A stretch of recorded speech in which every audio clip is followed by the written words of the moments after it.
Diante da injustificável e interminável arbitrariedade praticada neste momento difícil, porque passa o país, e que aconselha moderação e equilíbrio para a pacificação dos espíritos. Diante da incontida satisfação da parte beneficiada por esse arbítrio, que esquece que a violação que hoje a beneficia é, em essência, a mesma que pode lhe negar as mais elementares garantias, como ocorre hoje aos seus adversários políticos. Diante do silêncio das lideranças da sociedade civil e das entidades do direito e da imprensa, perante a censura e o cerceamento da liberdade de pensamento e de opinião, diante da omissão dos partidos políticos da direção desta casa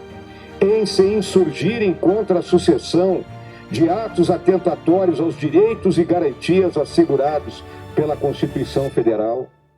diante do assombro da sociedade, com a desfaçatez da perseguição aos magistrados que desvendaram o maior caso de corrupção da história, encomendada pelo desejo de vingança nua e crua do próprio presidente da República, e que agora, com a cassação do mandato do deputado Danton Dallagnol, fere de morte a última esperança do povo da democracia, que é a sua representação política expressa nas urnas. Diante disso tudo,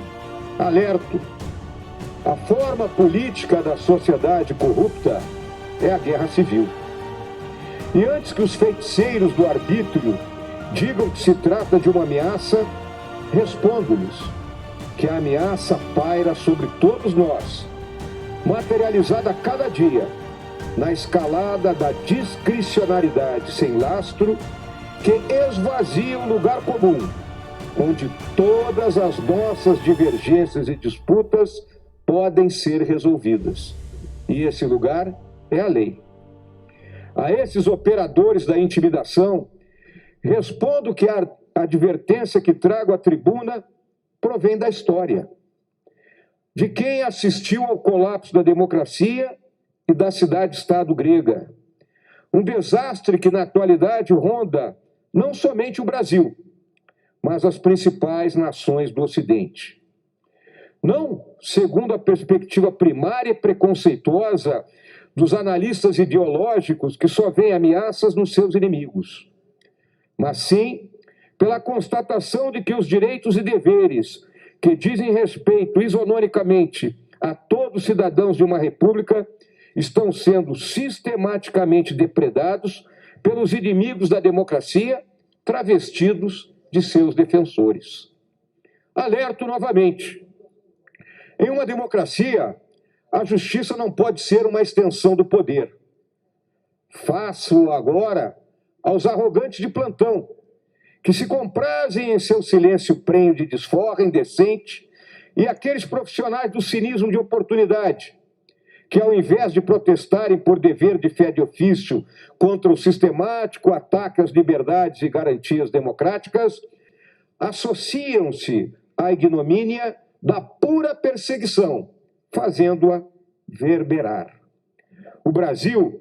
jamais assistiu tamanha combinação de arbítrio, injustiça, revanche e ilegalidade, praticados de forma tão brutal e injustificada, mesmo nos momentos traumáticos de ruptura institucional ou de ameaças à soberania nacional. Portanto, senhores senadores, senhor presidente, em nome dos meus eleitores do bravo Rio Grande do Sul, fronteira da nacionalidade e guardião das liberdades, apoiado pelos colegas de bancada e por todos aqueles parlamentares que, independentemente de posições partidárias e ideológicas, acreditam na democracia, venho formalizar por meio desse discurso o pedido para que o excelentíssimo senhor presidente do Congresso Nacional interdite imediatamente a cassação ilegítima do deputado Dallagnol, por ela estar viciada na forma e no conteúdo, por erros de tal gravidade que a levam muito além da esfera jurisdicional para se constituir em ataque direto à democracia no Brasil.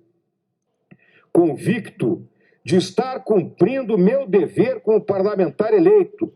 e como cidadão que serviu e continua a servir ao país, encerro minhas palavras sobre esse grave acontecimento, afirmando que aguardarei o pronunciamento do senhor presidente desta Casa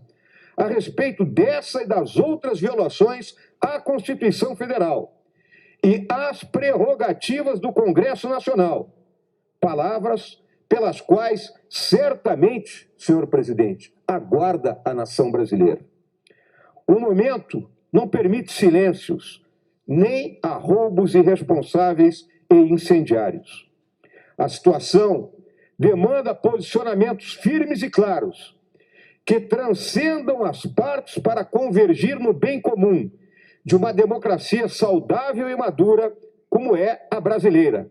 mas que passa por uma crise que não pode ser nem escondida, nem ignorada. Fica com a palavra o excelentíssimo senhor presidente do Congresso Nacional. Digo a ele, conte comigo para ouvi-lo e respondê-lo quantas vezes forem necessárias. O povo espera, a hora exige, o Brasil merece. Muito obrigado.